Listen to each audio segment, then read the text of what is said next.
요한 1서의 말씀입니다. 사랑하는 여러분, 우리가 하느님의 계명을 지키면 그것으로 우리가 예수님을 알고 있음을 알게 됩니다.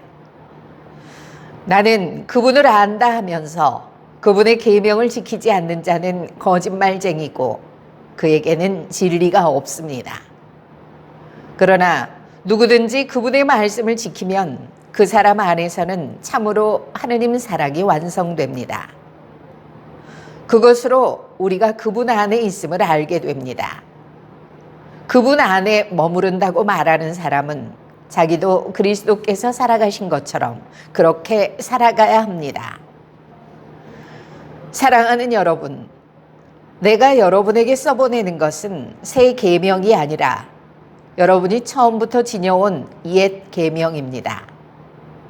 이 옛 계명은 여러분이 들은 그 말씀입니다. 그러면서도 내가 여러분에게 써보내는 것은 새 계명입니다. 그것은 그리스도께도 또 여러분에게도 참된 사실입니다. 어둠이 지나가고 이미 참빛이 비치고 있기 때문입니다. 빛 속에 있다고 말하면서 자기 형제를 미워하는 사람은 아직도 어둠 속에 있는 자입니다. 자기 형제를 사랑하는 사람은 빛 속에 머물고 그에게는 걸림돌이 없습니다. 그러나 자기 형제를 미워하는 자는 어둠 속에 있습니다. 그는 어둠 속에서 살아가면서 자기가 어디로 가는지 모릅니다. 어둠이 그의 눈을 멀게 하였기 때문입니다. 주님의 말씀입니다. 네. 12월 29일 금요일 성탄 8일 축제 제5일 제1독서 요한 1서 말씀이고요. 2장 3절부터 11절입니다. 독서를 할 때 기본적으로요. 글자를 읽지 않고 내용을 전달한다는 느낌으로 연습하시는 게 좋습니다. 이게 계속 연습을 하다 보면 나도 모르게 내용은 냅두고 그냥 글자를 안 틀리려고 애를 쓰는 자신을 느끼게 될 텐데요. 그렇게 되다 보면 틀리지 않고 잘 읽긴 하는데 그 사람이 전달하는 말씀의 의미는 쏙쏙 들어오지 않고 지나가 버릴 수가 있어요. 그렇기 위해서는 낭독하는 사람이 이 내용을 잘 파악하고 있어야 합니다. 그리고 나서 그 다음 단계는 이 말씀의 내용을 전달해야지라는 마음가짐으로 낭독하셔야 해요. 낭독이지만 말씀을 선포하는 사람들이거든요. 독서는. 그래서 말씀 선포는요. 이 주님의 말씀을 의미를 잘 전달해야만 하잖아요. 그런데 독서하는 사람이 그 내용의 의미를 모르고 글자만 읽고 있으면 전달 안 되는 건 너무나 당연하겠죠. 그래서 반드시 항상 충분히 연습하신 다음에 최종 전달 때는 내가 글을 낭독하는 게 아니라 주님의 말씀을 이분들에게 선포를 통해서 전달을 한다라는 마음가짐으로 하시는 게 매우 중요합니다. 그랬을 때 의미 전달이 잘 되겠죠. 자, 그렇다고 보면 163쪽 9절 보겠습니다. 맨 아래 단락이에요.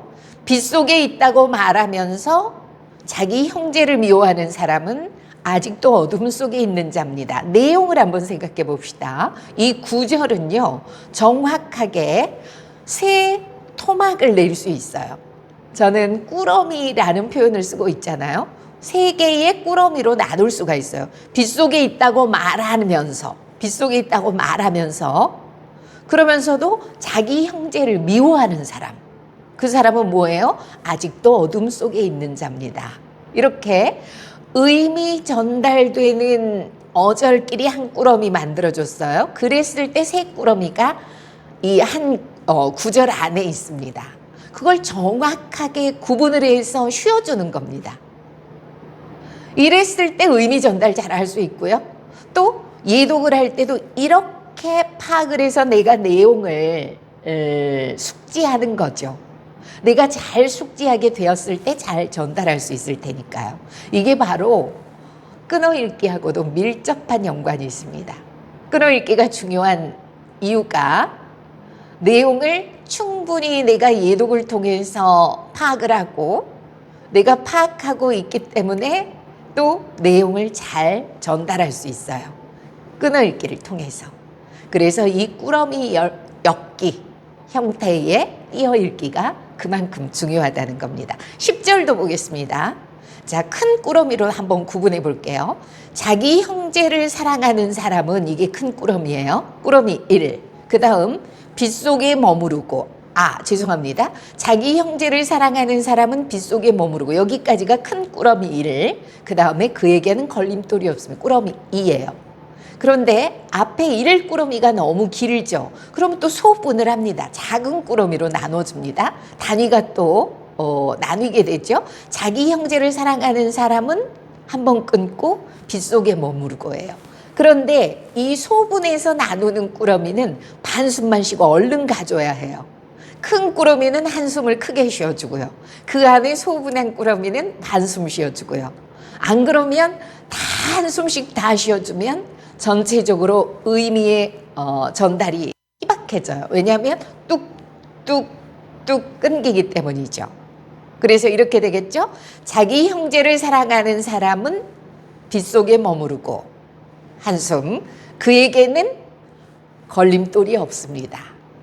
크게는 2 꾸러미, 그 꾸러미 안에 또 소분해서 2 꾸러미씩 나눴죠. 이렇게 나눠서 전달을 하면 훨씬 내용을 풍성하게 전달할 수 있다는 거 염두에 두시고 연습해 보시기 바랍니다.